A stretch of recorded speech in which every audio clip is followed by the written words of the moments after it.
Hey guys, welcome back to the Interceptor, and we are here with another war video. This is going to be Alliance War Season 54, Number 6, AOH versus GOW, Gods of War. And if you didn't know, if you haven't been watching my videos, I ended last season with a deathless streak of 60 fights after my final death of the season was in, I believe, the third war. It could have been the second, because I had two deaths last season, both of which were in the first three wars of the season. So I carried a 60 deathless streak into this season. And after War 5, I had had 34 fights. So I messaged my officer. I'm like, dude, I just want to hit 100. Can you please give me 6 fights? And he said, yeah. And I got 6 fights. But you can read the title. In my history of playing Alliance War, I've only had one successful 100 streak, a 100 deathless streak. And I died on my 100, and I think it was like 105th, 106th fight. So I barely got to 100 before I lost it. Also, I have choked 100 twice. Once at 92 fights, and once at 99. So one time I entered my 100th fight, and that's the one I died to.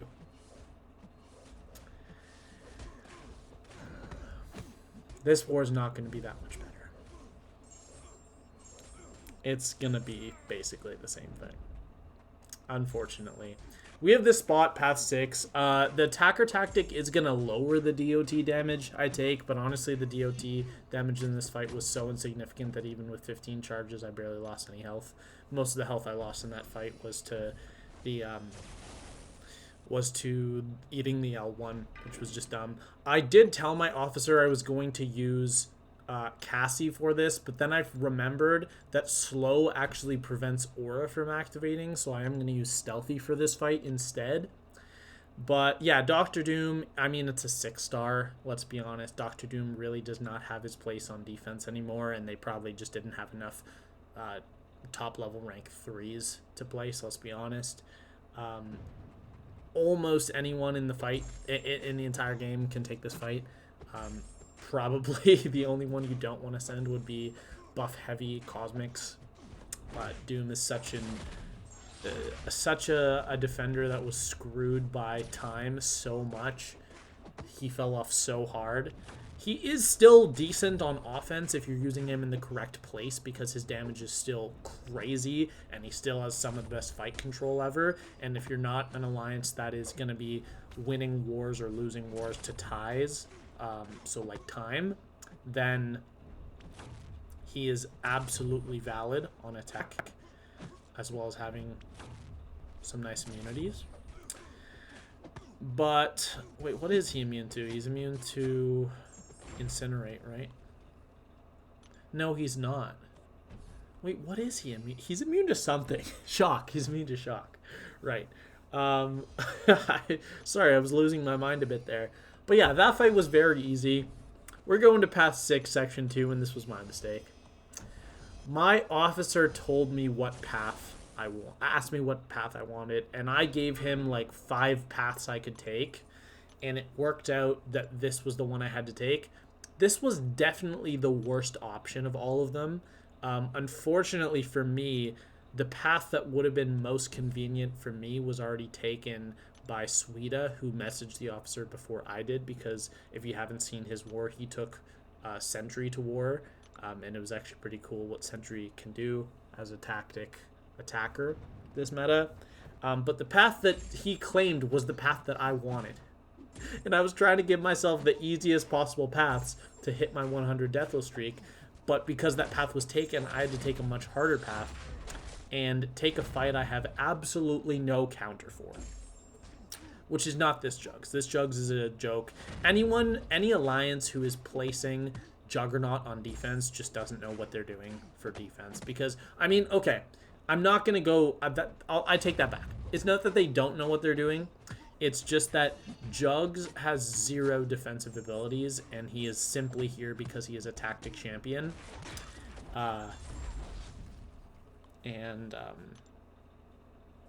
let's just go to this next fight. Negasonic Teenage Warhead. I've fought her. In fact, I fought her on this very node earlier in the season with Shocker, and it was a very fast and safe nuke. My option for this fight is Cassie, and I did so many duels. I practiced countering the L1 with the heavy. I practiced countering the heavy with heavy, which is actually very, very easy as long as you wait until the second hit to disable the cooldown for the, or to enable the cooldown for the evade. But all you have to do in this fight is dex the L1 and then get out of the way. Right? Nothing insane. So here we go for heavy. We actually get a couple power stings, and the fight starts off really nice. You're like, Sam, what can go wrong here? So we lock in the power stings.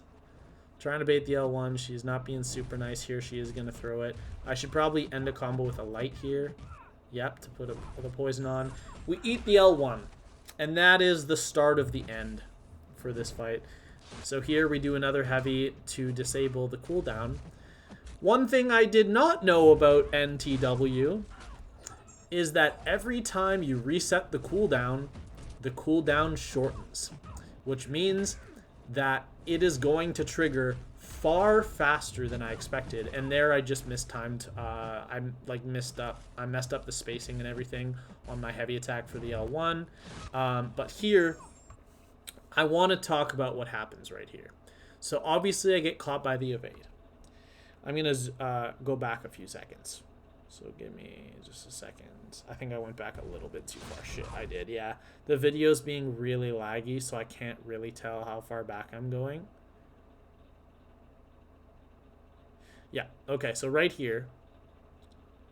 Sorry, guys. The video's being really, really laggy. I don't know what's going on. Okay, I think this is where it happens. So we have just eaten the L1.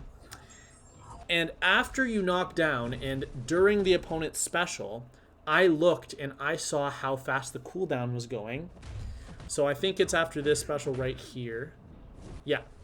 And I saw how slow it was going. So I'm like, okay, cool. I have time to get a combo in. And then it sped up. I didn't know it sped up. Okay, like I genuinely just didn't know that her timer sped up while you were hitting her. And had I known that, I would have just thrown my L1 instantly, and the fight would have been close enough that I could have finished it off had I just paid attention to the cooldown. But because I didn't know that the cooldown sped up while you were hitting her, I ate a combo because it triggered way earlier than I was expecting. And just like that, on a literal diversity defender, on a node that isn't even that meaningful, I die. And the reason that I had to block that L1 is because my spacing was bad and I did not have the time to dash out of it, which was 100% my fault. But yeah, I mean, I'm 100% max boosted. I went into this fight with an invuln, and despite all my practice and all of the duels I did, when it came time to perform, I just couldn't. And that is just a really, really sad death, because it's a fight no one should ever die to, and it's a fight I'm not going to overlook again, because I just thought it would be so easy that I was like, oh, yeah, that's chill. That's an easy fight. I don't even need a counter for it. Turns out, yes, I very much do need a counter for it. And here we are being very careful to knock her down. In theory, I think I might have survived the fight had I dexed the L1 at the very end, but I didn't have the spacing to dex it.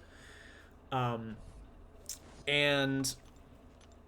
yeah, while the L1 did a good amount of damage into my block, it was more the DOT that was the problem.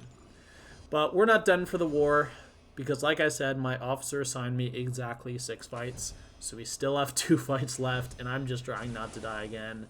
I want that to be my only death of the season, ideally.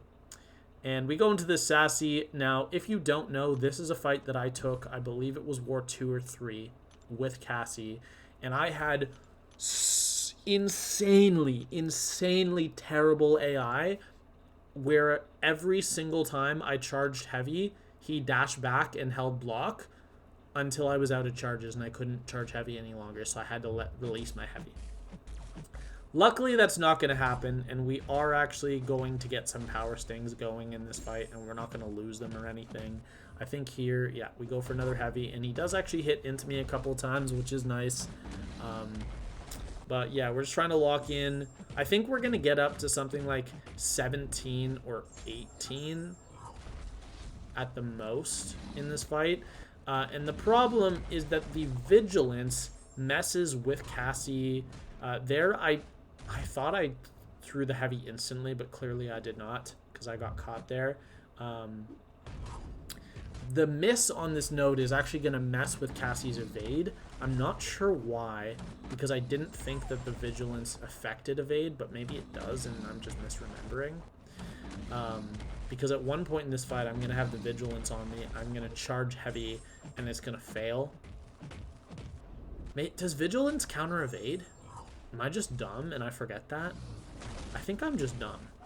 Yeah, like right there. Yeah, it must counter evade. I think I'm just an idiot, honestly. And unfortunately, there's still a bug in the game where, yeah, and there I forgot I had the miss on me. There's still a bug in the game where if you get hit with Cassie and other champs that change size in the middle of the fight, that you will stay small until you activate something in the fight where which changes the size of the champion. And I want to notice another bug, just point out another bug in this fight. Cassie is growing larger and larger as the fight continues, and when I charge my heavy, it is going to go back to normal. But if you see her size right now, she's basically the same size as Sassy, which is not normally what happens. And she is there. Look at how much smaller she is now. Now she's half his size. So I guess activating the miss there, and now again I'm big, and now I'm back to normal size. It's really weird because I got hit earlier in the fight. My size is just gonna keep changing.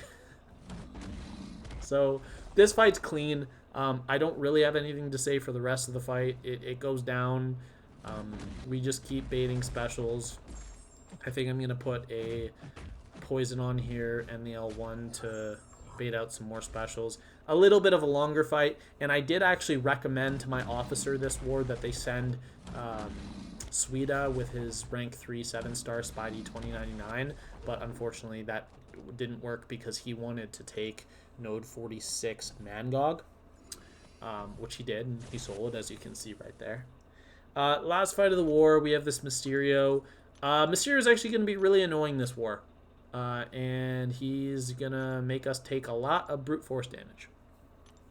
Not enough for me to be worried about dying to the fight, but enough for me, actually maybe just enough for me to be worried that, hey, if this something doesn't change quickly, I will die to this fight. And of course, Mysterio starts it off with the absolute best way of starting the fight. A full 5-hit combo into my block. What's better than a 5-hit combo? Following it up with a 4-hit combo into my block. Absolutely wonderful start. So despite taking no hits, we are down to 73% solely due to bad AI. And at this point, Mysterio's also not baiting the special. So is he going to throw a heavy? No, of course not. He's going to do another full combo into my block. And now we're down to 60%. Not unfortunately. Fortunately for me, Stealthy hits so damn hard that it just does not matter. I maybe need to get like 6 or 7 combos and this guy's gonna go down. But in this fight, we actually get trapped in our corner, which is not something that helps or that happens with Stealthy very often. There, I probably could have gone for a striker into a combo to push him to his L2, because if you don't know the way that his AI behaves, he becomes much more likely to throw heavy attacks for the rest of the fight after he throws an L2 for the first time. So in theory, pushing to L2 at the start of the fight is actually beneficial. And then here we're going to combo in. I knew that would kill. We do end with 57%. The AI got a little bit better as the fight continued, but it didn't start out too hot. And despite me sucking this war, dying to a very easy fight, losing my Deathless streak and losing my Deathless season at the same time, we actually played very well. My BG only had the one death, just my death. So again, I'm holding my BG back from being deathless. And we did actually win this war with a score of 3-5. So GG's to GOW, Gods of War. They played very well, only 5 deaths. But we tied our best war of the season. That is the second time in the season we've had 3 deaths. And hopefully we can do even better in the last 3 wars. So AOH is now going to be 3-3 on the season, and our death total is up to 1. My PSR is 39 out of 40 fights soloed, or 97.5%, so we round up to 98%, and my deathless streak is going to be up to a whopping 2 fights. So that's going to be all for today. I hope you all enjoyed the video, and I'll see you all in the next one. Have a great day.